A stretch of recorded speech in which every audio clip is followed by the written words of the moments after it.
بسم الله الرحمن الرحیم. سڵاو و ڕەحمەتی خوای گەورەتان لێبێ خۆشەویستان. خۆشحاڵم کە دەگەمەوە خزمەتتان لە درێژەی ئەڵلقەکانی ڕۆژنایی کە ئەمەڵقەیەمان ئەڵلقەی 36 لە خزمەتی جەنابی مامۆستا عەلی باپیر زانا و بیرمەند. جەنابی مامۆستا یاخوا بەخێر بێی. سپاس مامۆستا محەممەد، تۆش خۆت و هاوکاران بەخێر بێن یاخوا. سەلامەت بی مامۆستا گیان. لەو بابەتانەی کە دەمانبەن بەرەو موسڵمانیەتی ڕاست و ساغ کۆتا ناو نیشانمان بابەتی بە بەردەوامی چاودێری خوا بەسەرخۆ و دیشن و یادی مردن و دیداری خواکردنە. دیارە ئێمە لە درێژەی ئەو 29 ئەڵلقەی ڕابردوو کتێبەکەمان وا بەرەو پایان دەگا. جا لە سەرەتا بپرسم بێگومان مرۆڤ موسڵمان بێوێ و نەیەوێ خوا هەر بەسەریەوە چاودێرە، بەڵام موسڵمان و مرۆڤ چۆن ئەو هەستەیدا دروست بێت کە خوا بەسەریەوە چاودێرە، ئەوە چۆن دروست دەبێت؟ الحمد لله وصلوات الله وسلامه وبركاته على رسول الله محمد وآله المهتدين بهداه من الصحب والأزواج والقرابة والتابعين لهم بإحسان إلى يوم لقاء الله. والله ما بصى محمد جان أو هستا راستخو لإيمان وديت إنسان أجر إيماني بخوابه سبحانه وتعالى إيمانيش بلا بلاه قماني تدانيا خواهي فرقار القرآن هذا فرمي أيها الذين آمنوا بالله ورسوله، أي أوان إيمان تاني هنا إيمان بينا بخواو بيغمبركي هروها أمل سورة نساء دا ولا سورة الحديد دا يا أيها الذين آمنوا اتقوا الله وآمنوا برسوله. إيمان يعني هنا بلا فرماني في ذكاء بتقوى وإيمان هنا بيغمبركي عليه الصلاة والسلام كوات إيمان بلا بلا بأندازه كإنسان إيماني هي دزانك أخوة سبحانه وتعالى ديبينه ديبيسته نكر روالتي دبينه وروالتي دبيسته بلكو نيوضلشي دبينه نكر إيستاي بلكو داهات رابردوشي دزانه داهاتوشي دزانه قماني تداني هركسي كإيماني بخوابه خوا زانياريكي دورة دره زانياريكي جيرة زانياريكي الرهاية هل وكد بزيك شيوايا ورحمتي وسعت كل شيء وده صلاتك شيوا إن الله على كل شيء قدير وبنينك شيوا إن الله بكل شيء بصير. بأندازه وكإنسان إيماني هي أو قناعتي لا دروز به پیغمبرش صلى الله عليه وسلم ده فرمي لباري إحسان وبرسياري ليكراوا بيش لباري إسلام ولباري إيمان ومزال لباري إحسان وفرميتي أن تعبد الله كأنك تراه فإن لم تكن تراه فإنه يراك. إحسان وتشعك خواب برستن أوي كتو بزور خواب برستي كديبيني أقاتوش أو نبيني تو دبيني. أما هنديك لرونكرواني فرمايشتكاني بيغمبر صلى الله عليه وسلم وين ليك دعوته كإحسان دو بلاي كان وكتو بزاني خوا دبيني بلاي كان كتو وبزاني كخوا دبيني أمنو في موانيه فيما أو معنى لذانه هلايا بلكو إحسان يكشته أن تعبد الله كأنك تراه إدواء كذا فإن لم تكن تراه فإنه يراك. أما خونين فرموا أما أجر أوش نبي أوش هالي إحسان لا أجتوش أو نبيني وإحساني شد نبي خو هارتو نبيني هواي بيمويا نقبل إحسان دوب لبي جاء پیغمبر عليه الصلاة والسلام كذا فرميتو خواب برسي بجوري كديبيني أجر إنسان أوا إيمانك وابو كاك محمد جيان قد خطي خوارناك هرجيز جاء لأثريك لشوية نوارك دهاتوا خواهي پروردگار ده فرمي عبدكم بقدر دراوسي الريش بيكس شرمم ليبكا دراوسيش الريش بيت هي بقدر أو شرمم ليبكا ها إنسان جاري با شرم فيها الريش بيدكا بقدر أو شرمم ليبكا كتو أو دزاني ئەگەر ئینسان بەڕاستی ئیمانی هەبێ بە ئەندازەی ئیمان هەبوون هەز بە چاودێری خوا دەکەی بەسەر خۆتەوە و هەز بە ئاگاداری خوا دەکەی بەسەر خۆتەوە و هەز بە باڵادەستی خوا دەکەی بەسەر خۆت و هەز بە میهرەبانی خوا دەکەی بەسەر خۆتەوە هەموو صفەتەکانی خوا سوبحانەهو وتەعالا لەقەدەر ئیمان و بڕواکەی خۆت هەست پێ دەکەی ئەمە لەوێوە سەرچاوە دەگرێ ئەو ذیکرانەش کە هەن خواپەرستیەکان و ذیکرەکان هەر بۆ ئەوەن کە ئەو هەسەر ئینساندا بە قووەت بێت يعني تۆ تەماشا بکە ئێمە کە نوێژ دەکەین نوێژ بە شوێدا دەبەسترێ الله ئەکبەر وانە پێ دەگوترێ الله ئەکبەری تەحەڕم یا تەحریم تەحەڕم یان لە خۆ قەدەغەکردن تەحریمیش ینی ئەتۆ هەموو شتێک لە خۆ قەدەغە دەکەی الله ئەکبەر ئەمجا دوعای استفتاح دەخوێنی دوای دوعای سوڕەی فاتحە دەخوێنی سوڕەتی فاتحە کە دەخوێنین پێشێ بە غیاب بە شێوێکی نادیار لە خزمەت خوادا دەدوێی بسم الله الرحمن الرحيم الحمد لله رب العالمين الرحمن الرحيم مالك يوم الدين لا يكسر لا يأتي بينجمو إياك نعبد وإياك نستعين وقبل تدواي أو تشار قناغا دواي بسم الله الرحمن الرحيم كردنو الحمد لله الرحمن الرحيم مالك يوم الدين أمجا قيشتي أو قناغا يكسر خوا بدويني بشي حضور إياك نعبد هرتو دا برستين وإياك نستعين يا المتجه لتو دخوازين اهدنا الصراط المستقيم بمان خص الري راست يا لسري راست بردوام مانكا ري اواني شاكل لقال كردو نك ري ليتو ربوان ونك ري قم رابوان كواتا او نويجك انسان اوابيكا كمزور جار امو جاري خالكم كردوها لنويج كردن تان دا كوبير تان تنيا لسر ونبت چند ركاتو چەندی قورآن تێدا دەخوێنی ئەوانە کۆ بیرت لەسەر چۆنیەتی نوێژەکەشت بێ دوو ڕکاتام بکە بەڵام ڕکات بن کە فاتحە دەخوێنی دوعای بڵێن ئاەتەکانی دوای فاتحە دەخوێنی یا سوڕەتەی دەخوێنی دەچێ ڕوکوع هەڵدەستیەوە دەچێ سەجدە تەحیات دڵت لە لای وشەکان بێ دڵت لە لای وشەکان بێ بزانی تۆ لە خزمەت خوادای چەند تەماشای نوێژ چەند ڕێز و تەقدیر و حورمەتی تێدا بۆ خوا دەست دەسەر دەست بەرەو قیبلە سەرت ڕێک دەکەی جای وایە سەر ئاوا لێ دەکا کە ئەوە پێچەوانەی سونەتە بۆ فەقەرەی منیشیان خراپە پێچەوانەی سونەتیشە هەرچی پێچەوانەی سونەتە هەمووی زەرەری تەندروستی هەیە ڕێک بوەستە تەماشای پێش خۆتکە شەرتیش نییە ئیلا شوێنی سەجدە سەرت ئاوا نەبکە سەر نەی مەکە ڕێک خوا چۆنی خوڵقاندووە ڕابوەستە دەستیشت چەپوچێر مەکە مەسەڵەن هەیە مەسەڵ ئەوە دەکا لاقیشت چەپوچێر مەکە زۆر لێژێەوە چۆن خوا چۆنی خوڵقاندوو لە قەدەر شانی خۆت بوەستە جا تەماشا چەند بە حورمەت و ڕێزە ئەوجا فاتحە دەخوێنی سوڕەتی دوای فاتحە دەچێ ڕوکووە چەند حاڵەتێکی ملکەچیە لە خزمەت خوادا دوای هەڵدەستیەوە دەچێت سەجدە ئەو پەڕی ملکەچیە بۆ خوا دوای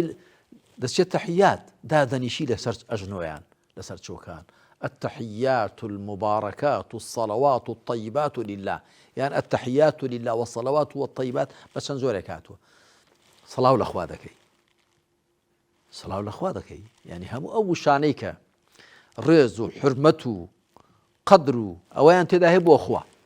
أمجأ صلاة البيغمبر ذكي السلام عليك أيها النبي ورحمة الله وبركاته دعي صلاة ذكي لم إيمان داران السلام علينا وعلى عباد الله الصالحين شاهد ما ديني صلاة دي لسال البيغمبر صلى الله عليه وسلم دعي صلاة ديوا يعني صلاة داني يعني شيء يعني أما من خوايا لخدمته تواو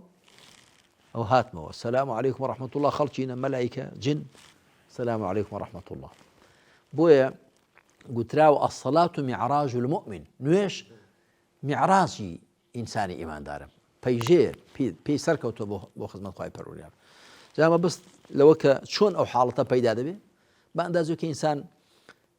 بروادارة عابدة بو خوا والذكر كان بو باش إنسان هميشه ضلي بيادي خوا آودان بي زماني بيادي خوا باراو بي چونکە شەیطان مەجالی نابێت وەسوەسە و خەیاڵاتی خراپت بخاتە دڵ ئەگە تۆ دڵەکەت هەمیشە ئاوەدان بێ بەیادی خوا زمانت هەمیشە تەڕ و پارا بێ بەیادی خوا. بەڵێ مامۆستا گیان لە بابەتی کە چەند دقیقی شریعەتت لەبارەی بە بەردەوامی چاودێری خوا بەسەر خۆ دیتن و یادی مردن و دیداری خواکردن لەوێدا باز لەو دەکەی کە مرۆڤ لە پەیوەندیەکانیدا لە سێ بازنەدایە. ئەو بازنەی کە مامەڵەکردنە لە خزمەت خوادا سوبحانەهو وتەعالە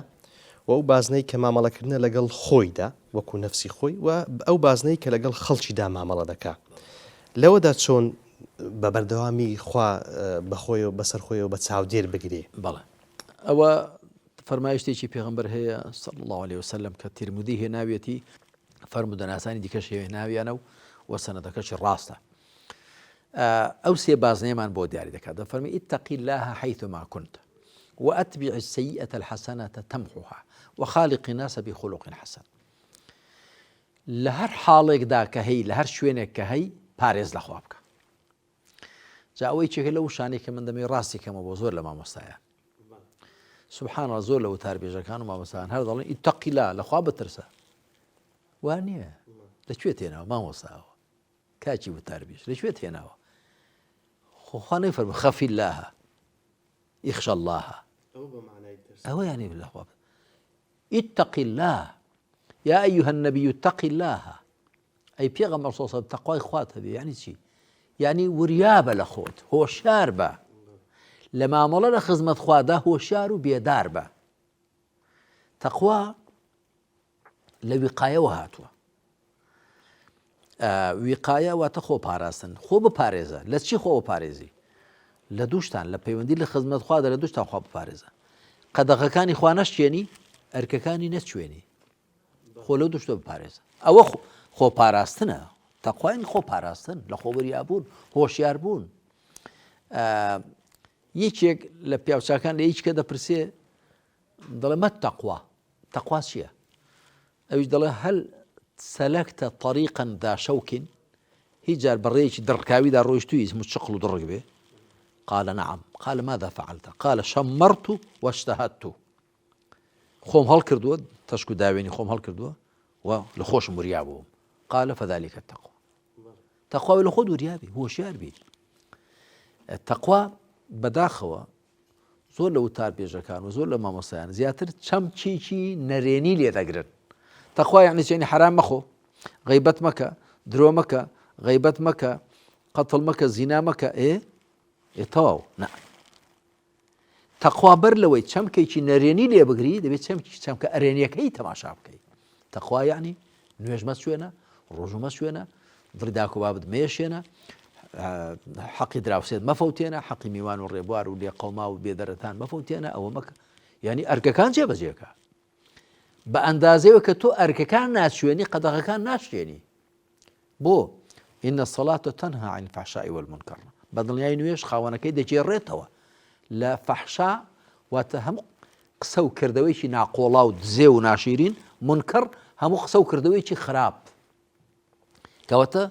تقوى إن الصلاة نويش خوانا كيدا جيرتو ولا خرابة أجر أرككان نتشوان قد كان ناس جيني بويا مسألة تقوى اتق الله حيث ما كنت لهر حالك داي لشوين داي باريس لخوابك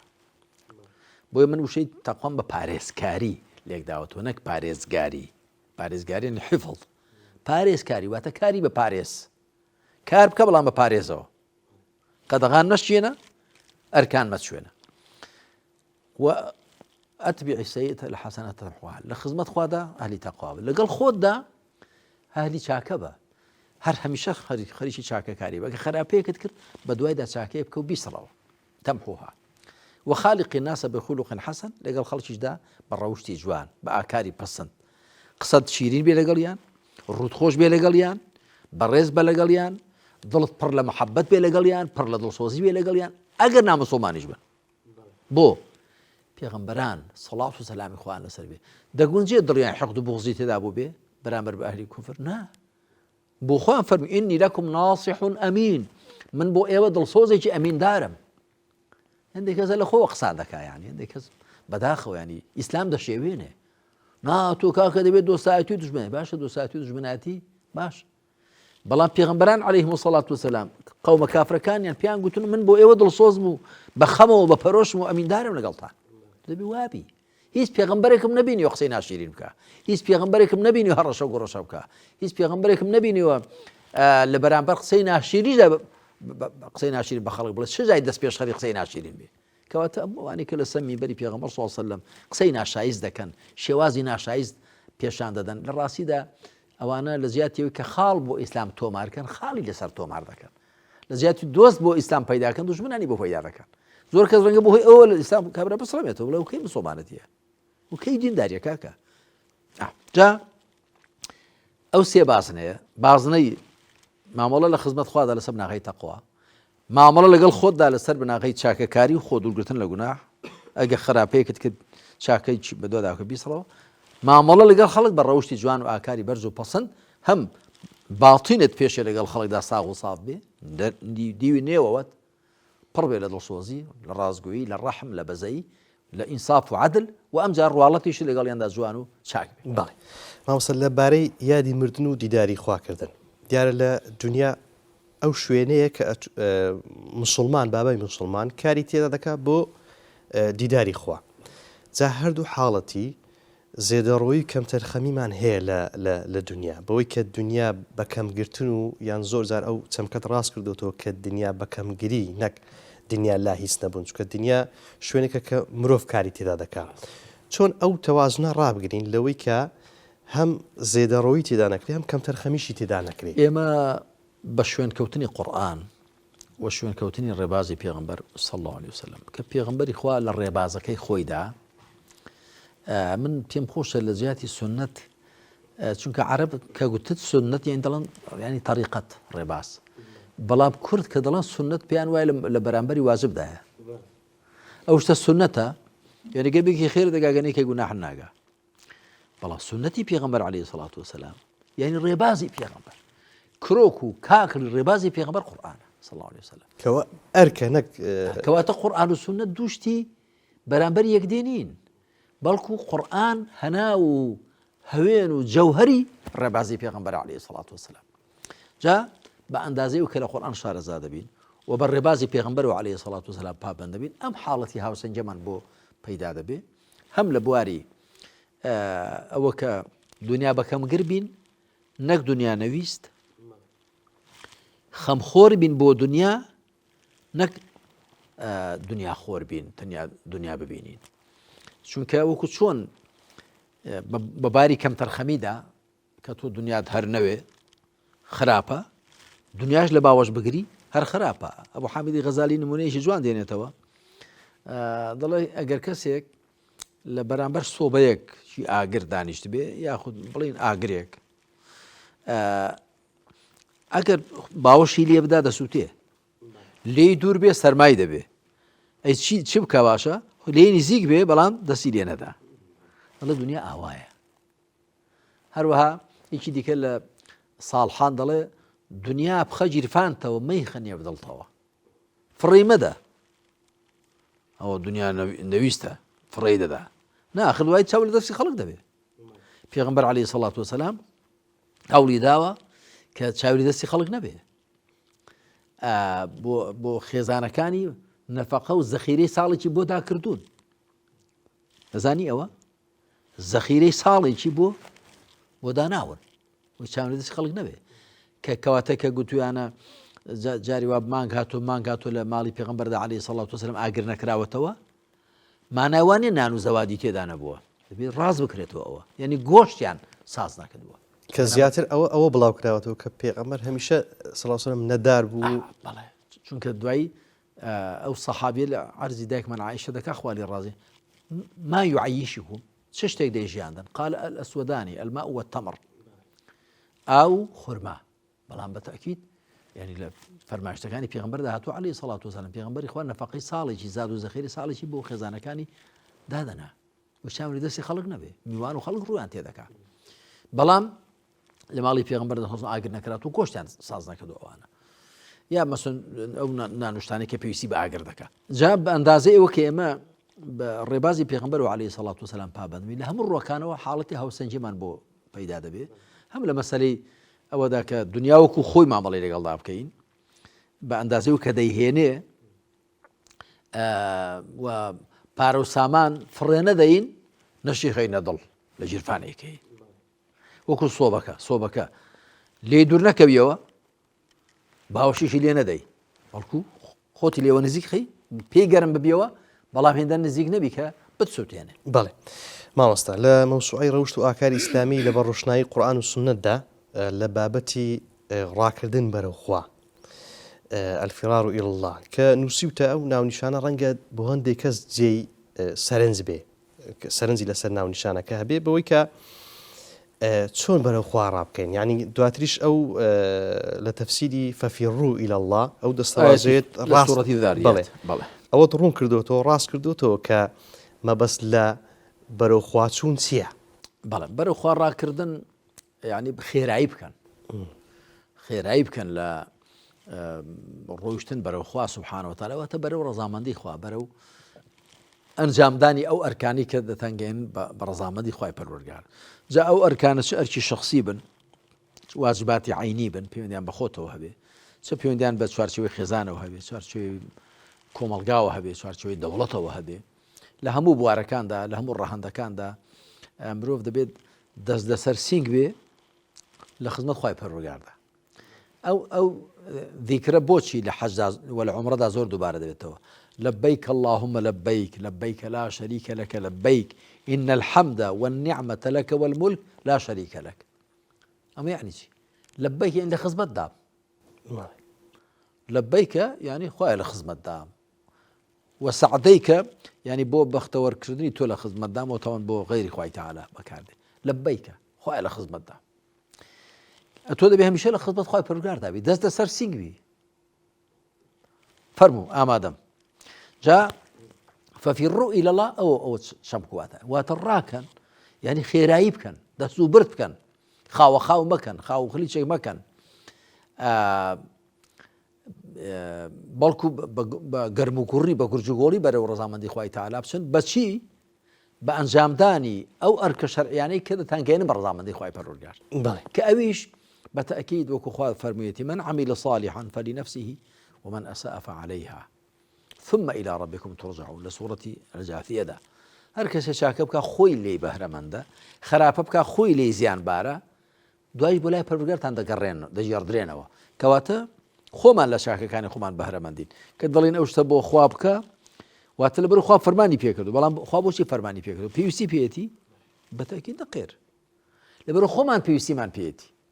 ويمش يعني خويت برجر ده فرموابكن يو بندي منو وابكن ام جاتو بالي حكمتك شي تينغي نوشي شيوان سير كاتا دبي حوجار بدوري كعبه دا خليه دبي حوجار بنيواني صفا مروه دا بيوسي دبي مثلا حود وركبردان بجمره كان دابدي بوشي خواوي دانا حكمتي شن تيناقم خواوي فرمو او خوايك خاوني همو كسو هموشتيك او فرمو وا او اگه مسلمان بيتو ونادي بتيب قال بتيب جاي وكم زاري بكابرهاكم قد جاري كل باسم كدو للسجن دا جاري بالرفيقة زندانية كان قلت وتم سر ما أبو لمش ده سر تشون يجمع ذكر تم كأكن على كان تندامن يعني صار ده بيت لاقنا ده تزن سر ما أبو لو دشتي بغداد إيش قلتي شيء عجبه قلتي شون يجمع في الله وذكره والله هذا ما يخش في عقلي يعني والعقل مو ناجئ إيه وش تندي تتوتو دائما هيك دايبني تو كيف خوته وأنا كذا أننا وكم نوجه كمان كردو داي شو مسركونيان كربو كانوا تو شون لقصي الشيخ دا قصدا كي أتو شو دزاني بآخر نبيز بشتيوا جاك بس شد بيسوتو جا داي بيم قلت تم فلانكس أبو فلانكس خلق إلا السجن هر بكوني نابيك ديانا عرب عادتي يعني أو كل رزليك دي قرتن تي بالله تم زاني عقلي منو تو لساو علمي خواي شونا شونه قلت والله عقلي من توخ برداخي واه علمي خواجوكو محيط واه درياي اوقيانوس تي ايه جاكتم ابي اوقيانوس لبرداخي دا جدي بيتو تينا والله اسم كواتا قشتك العقل ونسو زاني خوا فرميتي بلا تسليمم تي باش ما بس هو توقر مسلمان بي تو زار عباد الله كاك جاو قرباني كاتي خوي ابراهيم عليه الصلاه والسلام او سيناريو قلبانا سنة شوية هنا فلما أسلما وتله للجبين كاتي رادسي خوابون ولبورو خستي وناديناه أن يا إبراهيم بانك ما كنت إبراهيم بيش وشاقو كي بيدا بينه حتى أنا دل شاقو شي بيدا والله من لا آتك وادرناك قد صدقت الرؤيا تواو هنا تدي تواو حكمتي خوي تعالى هر أو نوك أو إبراهيم هو دزانيه أو إبراهيم بادرك آمادية زجر قاشو خوي سربري لسر فرماني إخوة والله آمادية كآمادية وحزمي لسجزم كدو تواو سليم أبرا حكمتك هاتدي يا مثلا ديكاك جا خلق بولي رو قربانيان بري بوي ولا عرب قازان زيادة كان بولي رو فقير ليش ذو فقيران والله مناسكي حاجة خابر زي حاجة شوف أو فلسفة شيء هنا مسلماني مسلمان نابێ قسەی وا بکە، مسلمان نابێ قسەی وا بکە، مسلمان یعنی ملکەش بۆ خوا دەفەرمێ ئەوەم بۆ بکە، لێ بۆم بکە، لێ بۆم بکە، لەو کاتەدا بۆم بکە. وەکو کاتی خۆی کابرای تونسی بڕقێبە ڕەمەزان لە هاوێنێ داهات بوو، گوت وەڵا ئێستا کاکەوە فەسڵی حاصڵات و بەرهەموشتی وایە ئەمە دەیخینە پاییزێەوە دەستکاریشتی خوا ناکرێ. خواپەرسیەکانی حەز و ڕۆژوو ئەوانەی خستۆتە مانگە قەمەریەکانەوە کە دەڵێ مانگی عەرەبی تەواوی دی لە هاوێنی دادێ لە زستاندا لە بەسەرمادێ بە گەرمادێ بۆ دەرکەوێ مرۆڤ لە هەموو فەسڵەکاندا بۆ خوا ملکەش بێ. بەڵێ لەسەر مۆڵەتی جەنابی مامۆستای ناوڕێکی کورد وەردەگرین و بەردەوام دەبین. بەڕێزان و خۆشەویستان دوای ناوڕێک بەردەوام دەبین.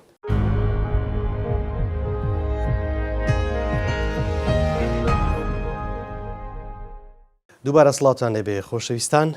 ئەڵلقەی 36 لە بەرنامەی ڕۆشنایی تاوا دەکەین. جەنابی مامۆستای هەر لەسەر بابەتی بە بەردەوامی چاودێری خوا بەسەر خۆ دیتن دەمەوێت باسی بابەتی بوونناسی بکەم. بوونناسی چەندە کاریگەری هەیە لەسەر بابای موسڵمان بەوەی کە بزانێ خوا چێە، چۆن دەیپەرستی، خواپەرستی چۆن ئەنجام دەرە. ئەو چاودێری خوا بەسەر خۆ دیتنەوە کاریگەری دەبێت کەسێک بوونناسی تەواوە لەگەڵ کەسێک کە زۆر زانیاری نییە لەوەی کە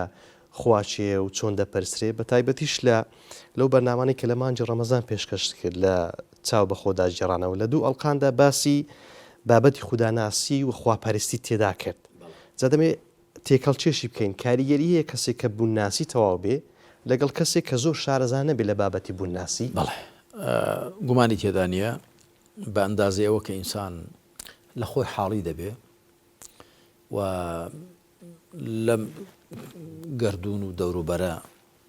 ئاسمانەکان و زەوی بە زاراوی قورئان کە فراوانترە لە چەمکی گردون و بوونەوەر دەزانێ بۆ لێرەیە چییە، ئەم گردونە چییە، چۆن هاتووە، بۆچی دروست بووە، سەرنجامی چۆن دەبێ.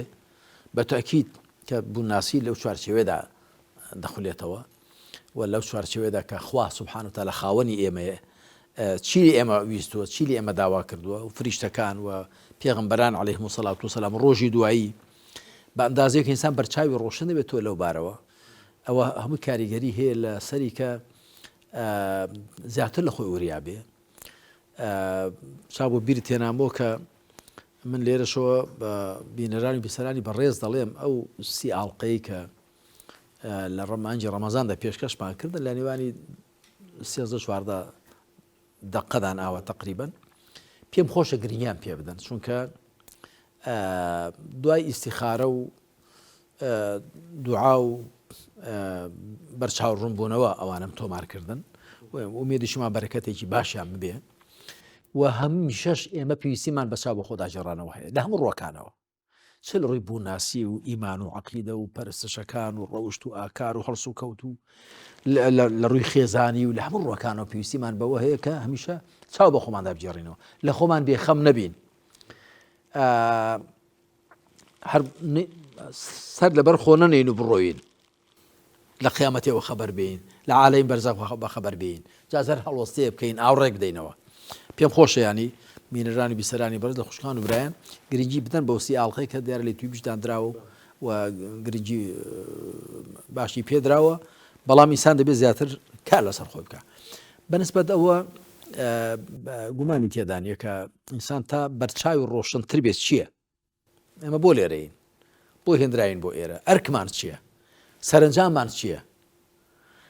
لە کوێوە هاتووین؟ ئەرک چ شتێکمان پێست پێدراوە لێرە، یعنی بۆ لێرە دانراوین. ئەوە زۆر یارمەتی دەدا کە تۆ بزانی چی دەکەی و چۆن دەکەی و چاودێری خوای پەروەردگار بەسەر خۆ تۆ دەبینی. هەروەها بەنسبەت پێغەمبەران و عەلەیهیمو سەڵات وەسەلام کە تۆ بزانی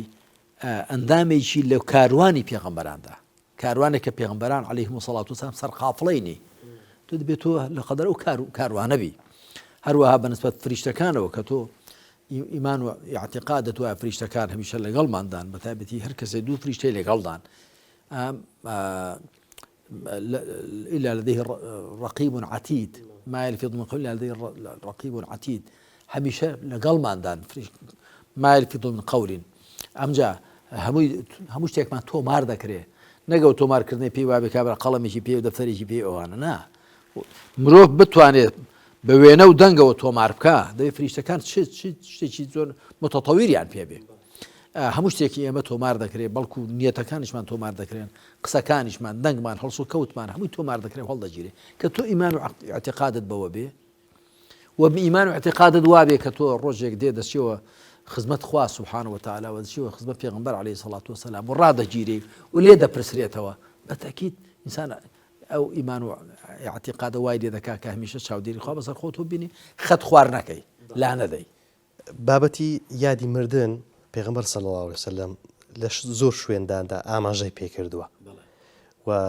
هۆشداری داوە کە بە بەردەوامی یادی مردن بکەین بێگومان حکمەتێکی گەلێک گەورەی تێدایە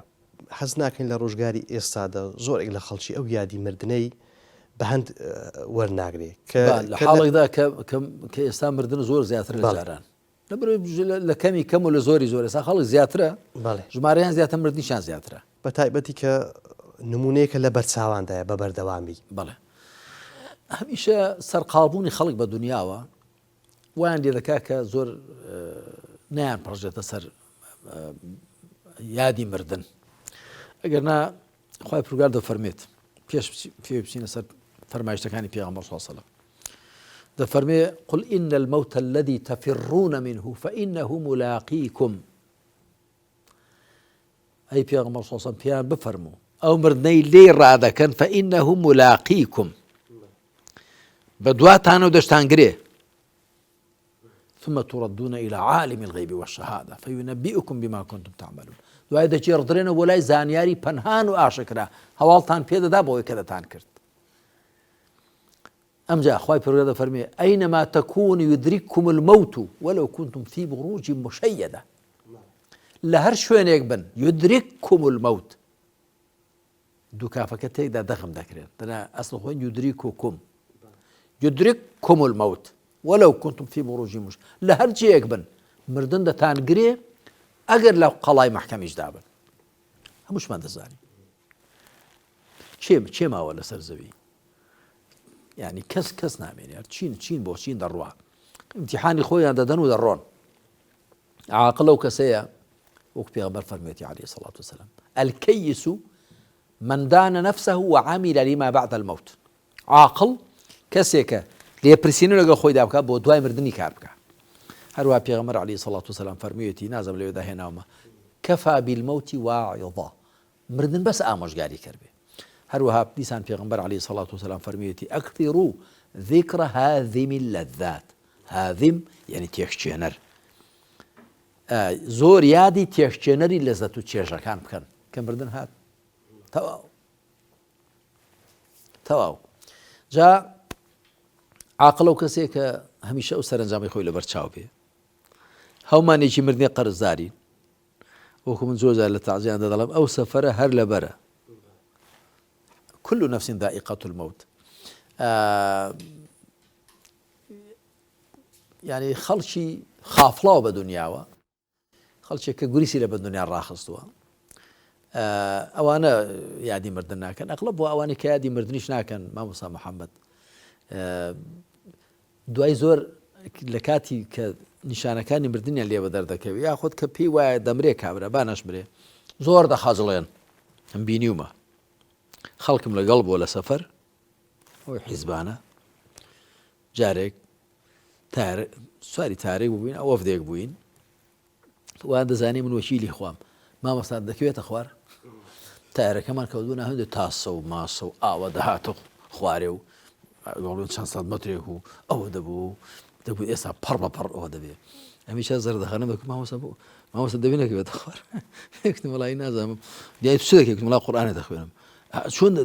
وڵای هەر بکەوێنە خوارێ با بە قورئان خوێندنەوە باشترە هەر تۆقی بوون ڕەنجیان پێ نەمابوو یەکێکە تۆ هەتا هەی و زیندوی ئاگات لە خۆت بێ توێش و ساسکە مردن هەر کاتێکی بێ بەخێر بێ خۆت هەر دەمری خوای تەعالا نە کاتی مردن و شوێنی مردنمانەمان چۆنێتی مردن پێمان ناڵێ بۆی تۆ هەمیشە چاوەڕێبی ئەوە حکمەتەکەی ئەوەیە هەمیشە چاوەڕێبی ئەگەر تۆ زانی باید مەسەن دوای 20 ساڵی کە دەمری دوای 4 ساڵی کە دەمری نەگوزارە ماوێتی جا ئەوانەی کە کەمتر یادی مردن دەکەن دوای زۆر لە برنی دەترسێن و ئەوەی کە زۆر یادی مردن بکە ئینشاڵڵا زۆر بێباکترە و بێمنەترە ئەڵبەتە هەموو لە خزمە خوای پەروەردگار و دوای خوای تا لە خزمە فریشتەکاندا ئین کە گیانمان دەکێشن بەڵام بەستم ئەوەیە ئەوەی پاکە بێباکە و ئەوەی پاکە ئەوەی پەرێزی پاکە بەرچاوی ڕووناکە خوای پەروەردگار تەوفیقمامدا هەمیشە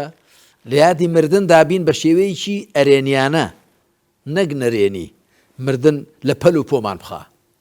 پێم وامان لێ بکە دەست لە کراسی دەربێنین چیەوەڵە بە تەمام خۆت و خوازان کەنجێ دەمریکاکە هەتا هەی وەکو پێغمبەر عەلەیهی سەڵات وسلام چەند جوانی فەرمووە تەماشا إذا قامت القيامة وفي يد أحدكم فسيلة فليزرعها قبل أن تقوم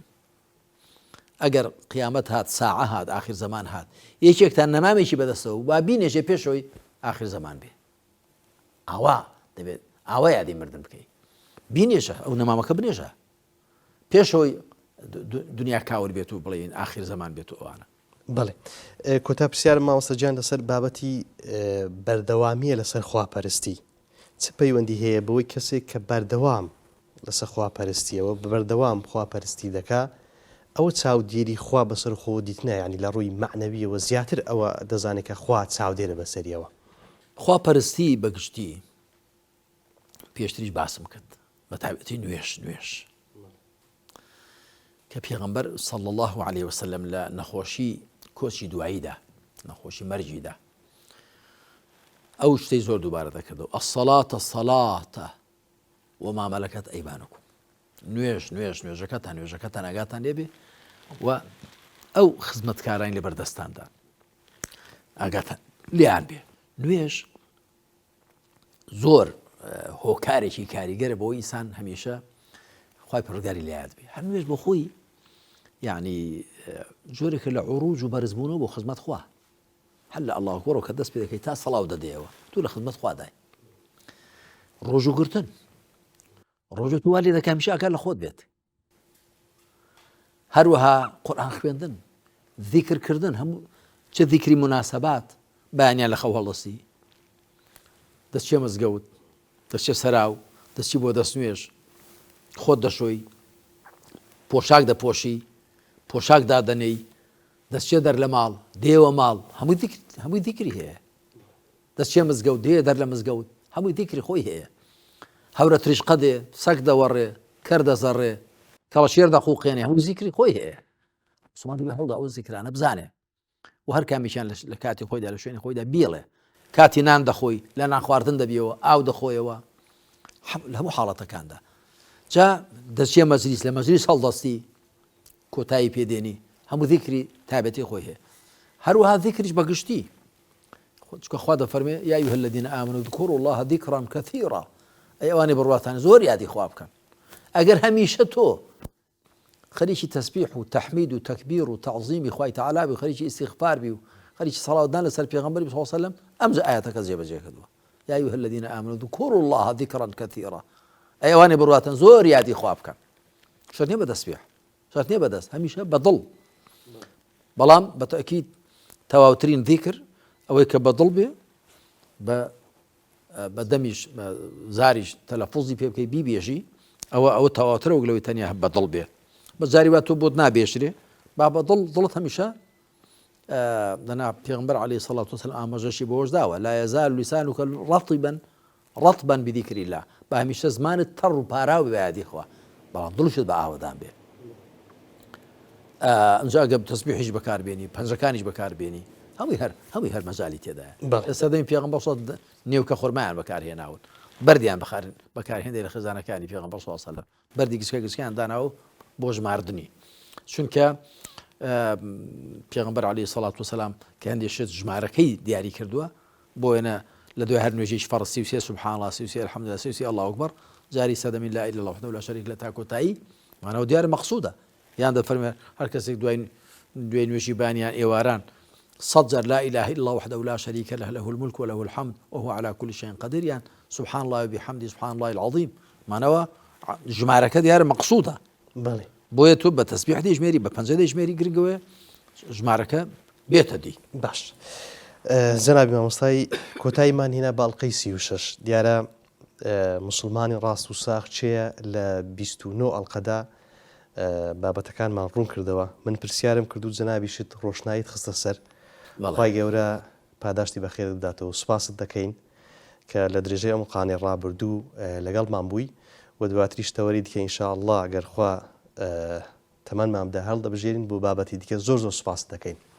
وەڵام مامۆستا محەممەد جەمیل ئەمی زۆر سپاسی جەنابن دەکەم جەنابیشت هەروەها لە پێش تۆشدا کاک پەیوەند عومەر لە نووسین و یادەوەری و پێش ئەویش بێتەوە یادم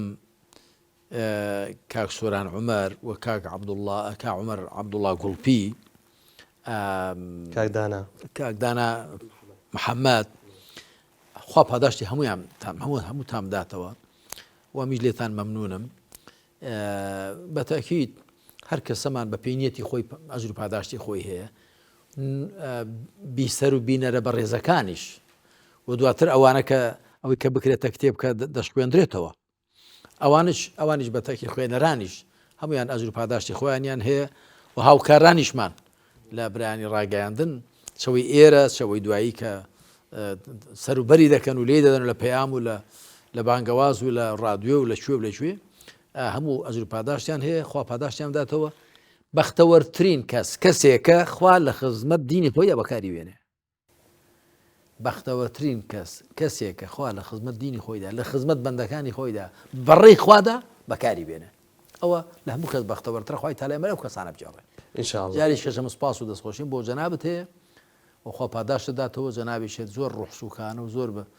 زۆر نەجیب زادانە و عاقلانە و ڕێک و دەگەڕایە بۆ کتێبەکانی دیکەش کە ئەوە دەبهۆی ئەوەی کە بەرنامەکە بەهێز و پێسر و دەوڵەمەندتر بێت. زۆر سپاس دەکەین. سەلامەت. سپاس بۆیە بەڕێز و خۆشەویستان سوپاسی هاوکارانم دەکەم تا ئەڵقەیەکی دیکە بەخوای گەورەتان دەسپێرم وەسەلام عەلەیکم وەڕەحمەتوڵڵاهی وەبەڕەکاتوه.